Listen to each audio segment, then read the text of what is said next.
sitting right in the front, and that was often a greeting with a smile.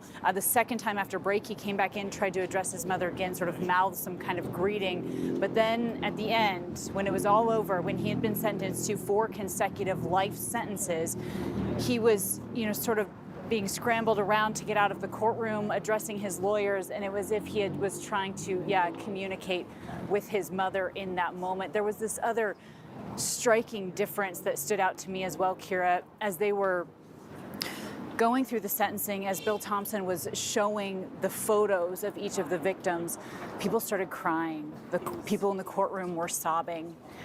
And I noticed that Bryan Kohberger's sister, Amanda, started to sink lower and lower in her chair.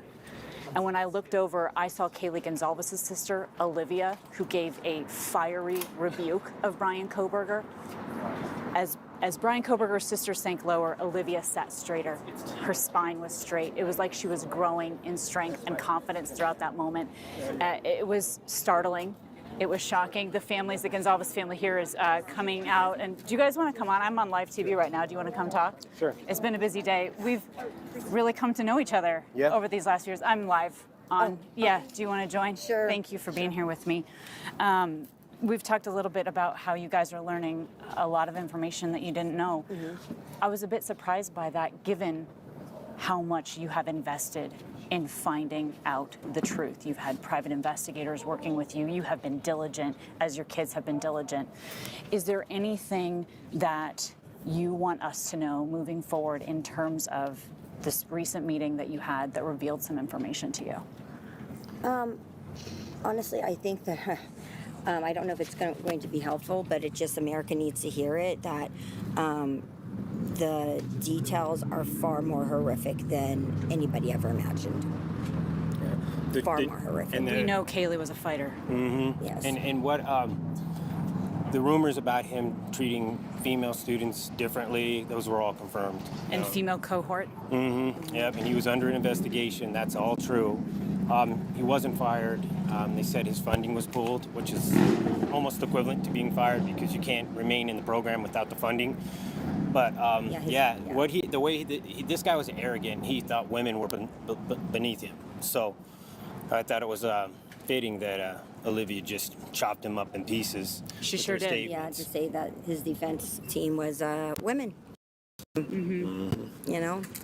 And the idea that had he not approached them in their sleep, the Kaylee would have stood up. Yep. Yep. And she came up next, and I made eye contact with him, and he was enraged. He was just enraged. So, mission accomplished. We can move on now. We said what we needed to say, and hopefully, people understand where we came from, and we fade back onto back on the property, and things will get back to normal. Moving on, though, you and I were just texting about how it's never really over. No, it's not. It's not. I mean, it's there's a sense that we can put behind us, and it's been a big piece that we haven't been able to put behind us for so long. So that big piece, him getting shipped off to prison, but with that did come a new can of open worms with the new stuff that we learned from the investigators. That is definitely going to take some time to process. We'll be here when you want to talk about that, but take the time to process that. Yeah. I'm sorry, we're on live TV. Yeah, go ahead.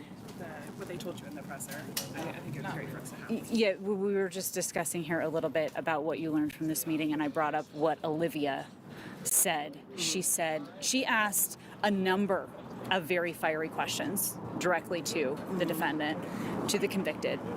And one of them was, what was the other weapon you used on my sister? And you said that it was much more horrific than we could imagine. But is there anything we know about that? And was Kaylee the only one to your knowledge? Yes. Yeah, they That said had a that different the weapon? marks that she had was unique just to her. The other victims did not have that same striping marking pattern. So, yeah, they did confirm that. But they also Stripy confirmed, marked pattern? yeah, she had marks on her mouth. Another thing that I felt was interesting was she was stabbed over 30 times, but there was somebody who was stabbed more. We don't know who that is, Yeah. but so 34 times. Yeah. So, Kaylee was stabbed 34 times, Yes. yeah. and there was someone else who was stabbed more. Yeah. Yeah. Yeah. We just So- said, was Kaylee like the most? Because it seemed so excessive. And they said, no. And that was all they said.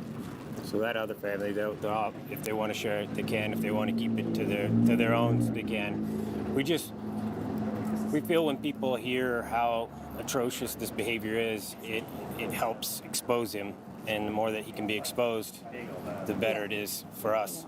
So It's not easy to talk about these details of our daughter, you know, and I could see why a lot of families want to keep those private. I want to keep them private, but then on the other hand, I'm like, no, people need to know, like the monstrosity of this, like literally, like, yeah, like, yeah. The judge called him a coward who slithered into 1122 King Road. yeah, that's very accurate too. Yeah. It's accurate. I think that he could have found some better words, but I'll take it. Take it. Yeah. I'll take it. Yeah. I appreciate you guys coming on to talk with me. Thank you very much. There's a lot of people that want to talk to you guys here.